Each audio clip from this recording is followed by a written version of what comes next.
All right, phone interview prep. Time for a deep dive. So you've got that YouTube video queued up, ready to conquer those nerves and impress.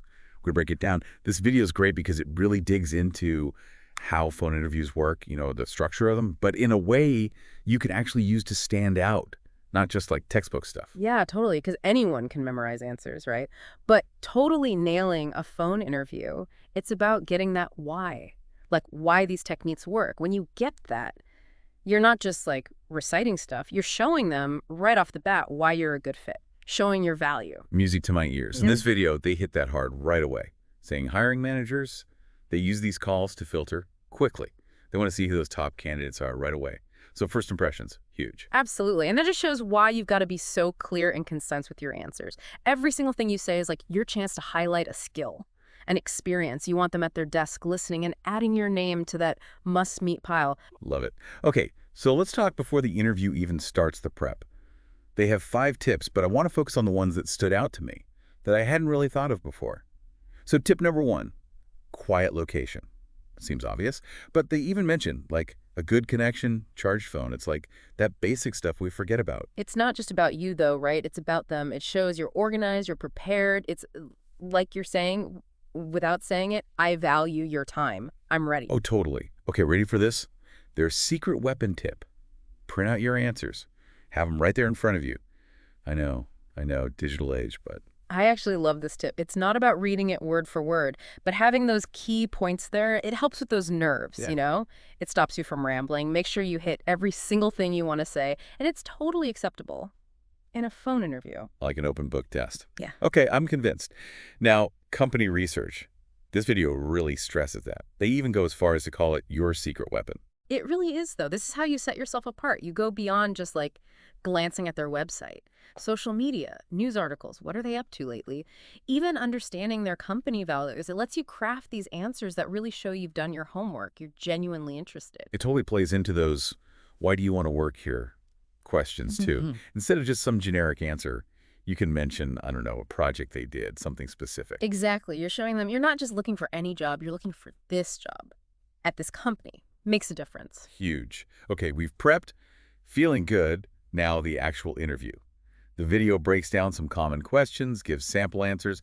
Some of these are really smart. Let's dig in. First up, the classic, tell me about yourself.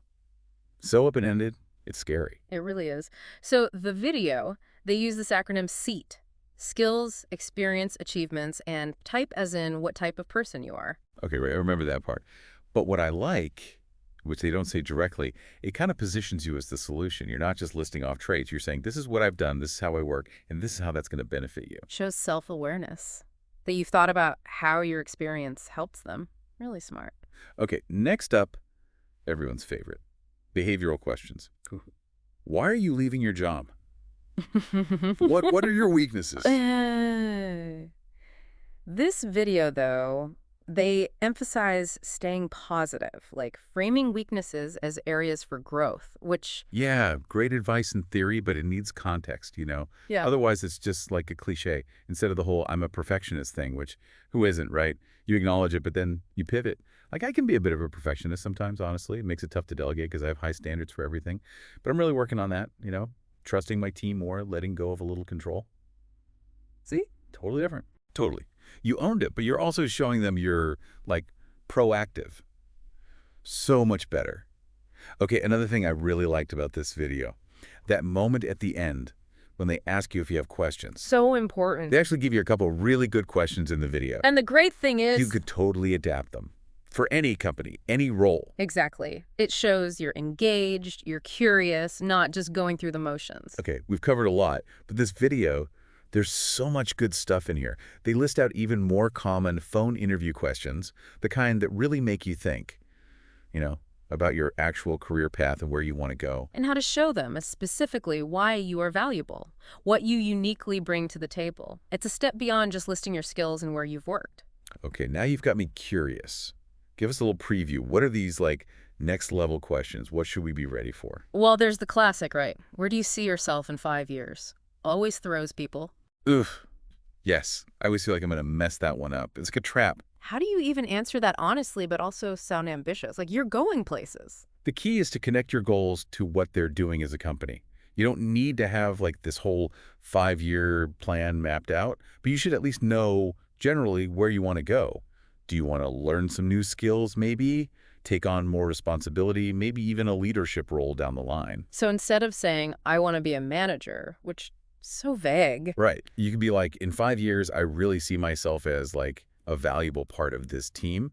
Using my, and then mention specific skills, obviously, to help mention a specific department or something they do that you're into, grow even more.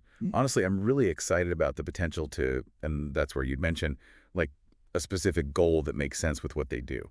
I love that because it's tying what you want to their goals. Shows you did your homework too. Okay, hit me with another one. What else does the video say? Why should we hire you? Yeah. Such a classic. But this one makes you really sell yourself Hmm. without sounding, arrogant. Oh, yeah. Fine line between confident and cocky. How do you walk that tightrope? Focus on what you uniquely bring to the table, not just what's on your resume, but really think, what is it about my specific skills and experience that makes me the best fit for this role? What do I offer that nobody else does? So this is where that deep company research comes back in. 100%.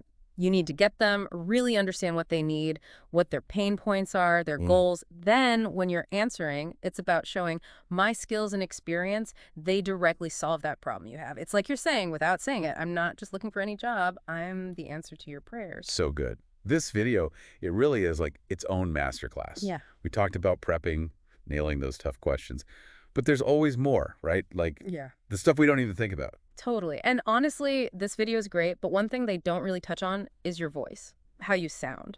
Oh, that's such a good point. It's so easy to get caught up in like the answers themselves, the content, that we forget about how we're coming across, especially on a phone call. Mm-hmm. They can't see our body language or anything. Mm-hmm. It's like you can't exactly flash a smile through the phone. So how do we do it? How do you project that confidence, that enthusiasm when all they have is your voice? It's funny you mentioned smiling, because one thing I actually tell people, smile while you're talking. Seriously. Even if they can't see it, it changes how you sound. Instantly. You sound more approachable, more upbeat. It's like tricking your brain into thinking it's a real conversation. Love it. Works like a charm. And think about your pace too, how fast you're talking, your volume, all that stuff makes a difference. Clear, moderate pace, don't want to rush, but you also don't want to put them to sleep. Finding that sweet spot. Natural. Yeah. Engaged. Exactly. Oh, and don't be afraid of a good pause either. Just like when you're talking to someone in person, taking a second to think, makes you sound more thoughtful. Like you're choosing your words carefully. Creates a good rhythm. You know what I found actually helps? Standing up while I'm on the phone. Sounds weird, but Whatever works. it makes me feel more energized, and I feel like that probably comes through in how I sound. It's all about finding those little things that help you be your best self, even over the phone. And honestly, I think we did that today. This whole deep dive, it's been great. We went way beyond just like basic tips. You really uncovered some good strategies in this video. Yeah. Insights that hopefully people listening can use to go into those calls feeling confident, authentic. Totally. And I think if people take away one thing from all this, it's that a phone interview. It's not something to be scared of. It's an opportunity. Your chance to shine. Show them your skills, your personality, that you're excited about this. 100%. And hey, remember, the questions you ask at the end, those matter too. Instead of just asking about the job, how can you use that time to show them your value? Leave them with something to remember you by. All right, I'm going to stop talking now. But seriously, something to think about.